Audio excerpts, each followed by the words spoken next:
ಹೇ ನಮಃ. ಗಾವೋ ಮೇ ಮಾತರಃ ಸರ್ವಾಃ ಪಿತರಶ್ಚಾಪಿ ಗೌರಶಾಃ. ಇಂತಹ ಒಂದು ಶ್ಲೋಕವನ್ನು ಹೇಳಿಕೊಟ್ಟ ದೇಶ ಇದು.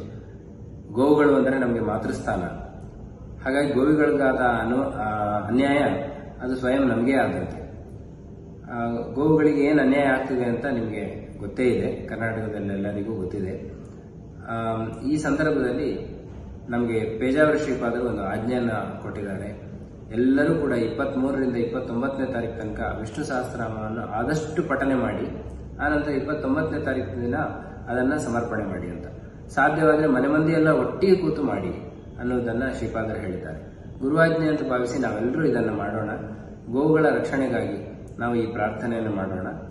ಭಗವಂತ ಎಲ್ಲರಿಗೂ ಕೂಡ ಬುದ್ಧಿ ಪ್ರೇರಣೆ ಮಾಡಿ ಗೋವುಗಳ ರಕ್ಷಣೆಯಲ್ಲಿ ಮನುಷ್ಯ ಚೆನ್ನಾಗಿ ತೊಡಗಿಸಿಕೊಳ್ಳುವಂತೆ ಆಗಲಿ ಅನ್ನೋದು ನಮ್ಮ ಉದ್ದೇಶ. ಹಾಗಾಗಿ ತಾವೆಲ್ಲರೂ ಕೂಡ ಪ್ರಾರ್ಥನೆ ಮಾಡಿ, ನಾವು ಕೂಡ ನಮ್ಮ ಮಠದಲ್ಲಿ 29ನೇ ತಾರೀಕು ಅದರ ಸಮರ್ಪಣೆಯನ್ನು ಹೋಮದ ಮೂಲಕ ದೇವರಿಗೆ ಮಾಡಲಿಕ್ಕಿದ್ದೇವೆ. ಹಾಗಾಗಿ ತಾವೆಲ್ಲರೂ ತಮ್ಮ ಮನೆಯಲ್ಲೇ ವಿಷ್ಣು ಸಹಸ್ರನಾಮವನ್ನು ಚೆನ್ನಾಗಿ ಪಠನೆ ಮಾಡಿ ಅದನ್ನು ಸಮರ್ಪಣೆ ಮಾಡಿ.